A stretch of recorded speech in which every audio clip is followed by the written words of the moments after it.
U.S. fast food chain Chick-fil-A opening its first ever Canadian location in Toronto. But alongside excited customers waiting in line for a taste of that legendary chicken and their chicken burgers were dozens of protesters. Our Paige Ellis spoke to one of those demonstrators. I just went in to get a little chicken burger like everybody else, and then as if to say, no, girl, RuPaul magically appeared on the bun of my chicken sandwich, and not only appeared, but she actually spoke to me and said, you can't support Chick-fil-A and be a friend of the queer community. It's just not possible. Chick-fil-A spends hundreds of millions of dollars supporting anti-LGBT organizations, including those that do conversion therapy, which is a form of torture. What's your goal here? The goal is to let the management of Chick-fil-A know, let the owners of the building and the developers that allowed this business to come to pass on the outskirts of the gay village that we're not okay with it and we're not going to let it stand. We're also here to help inform the people who just want a good chicken sandwich that Chick-fil-A has a terrible human rights record, and that when they have that information, then they'll be able to make a more informed decision to support the queer community. Thanks so much, Makiki. To Makiki's point, this location, this Chick-fil-A, is just steps from the LGBTQ neighborhood in downtown Toronto. The owners of this fast food chain are devout Christians. As you can see here, there is a very large lineup for these products as well. A lot of excitement about Chick-fil-A and its legendary chicken burgers. Chick-fil-A is the third biggest U.S. restaurant chain by system-wide sales. It has forced the competition to really ratchet up its chicken burger game. Popeyes actually sold out of its chicken burger that it introduced to compete with Chick-fil-A. But Chick-fil-A has been banned from some airports, some cities. In fact, the former mayor of Chicago said that Chick-fil-A's values are not Chicago values. Now, the operator of this location did come out with a comment saying, quote, "We respect people's right to share their opinions and want all Torontonians to know they are welcome at Chick-fil-A, Yonge and Bloor," then saying that they encourage everyone to just give them a try.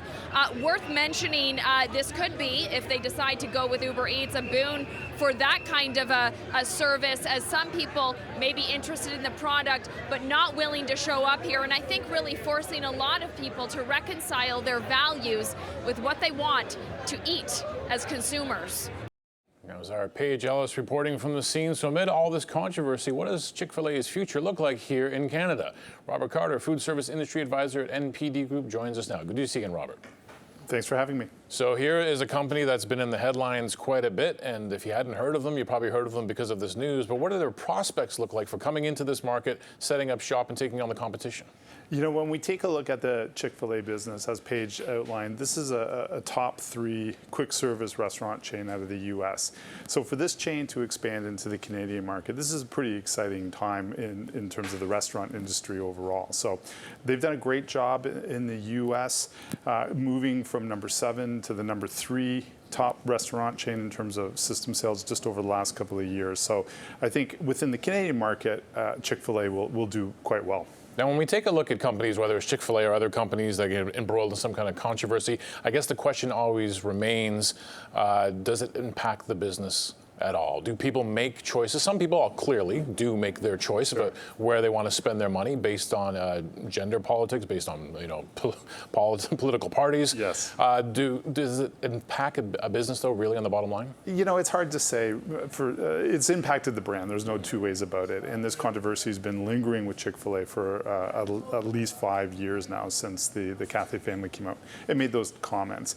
But if you really dig into the organization and look at what they really truly stand for, I think a lot of it's blown out of proportion. But when we look at the growth of Chick-fil-A over the last couple of years, particularly last year, you know, their same-store sales grew in the range of double digits, over 10%. So, you know, it's hard to say, has it impacted it?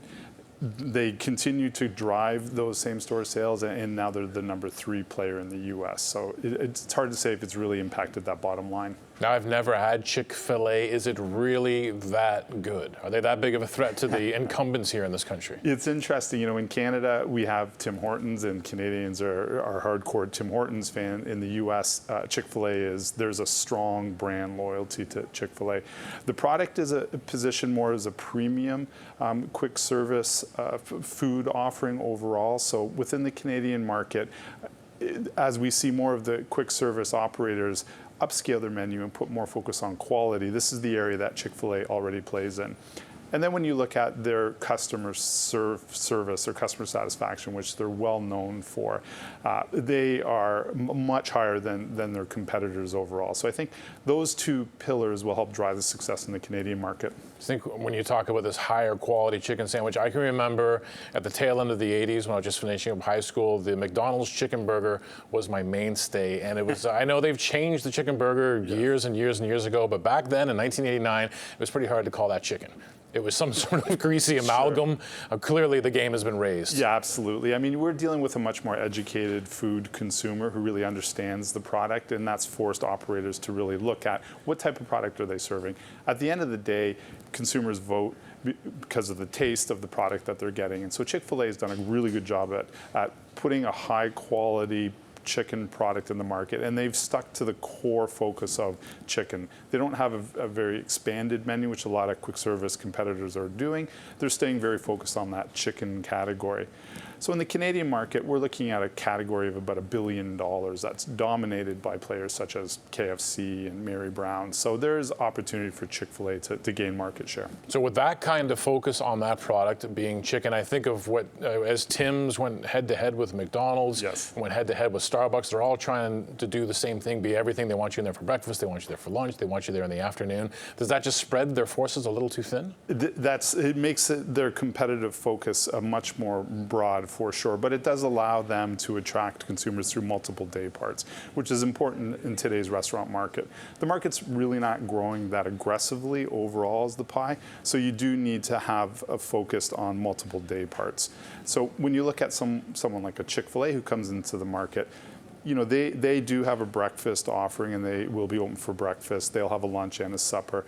And what's unique is that one of their items is a chicken breakfast sandwich, which we don't have in the Canadian market. So it'll be interesting to see how Canadians respond to that. I think about Tim Hortons and Starbucks, some of the incumbents in this country, and a lot of the growth had been through just opening more and more and more. Sure. But it's at some point, and I imagine other cities had this as well, I pass by, God, I think it's 4 or 5 Starbucks between when I walk out the door here and when I hit Union Station. That's only like a 12, 13-minute walk. I mean, is there much more room for the incumbents to say, well, we're going to take you on just by opening more locations?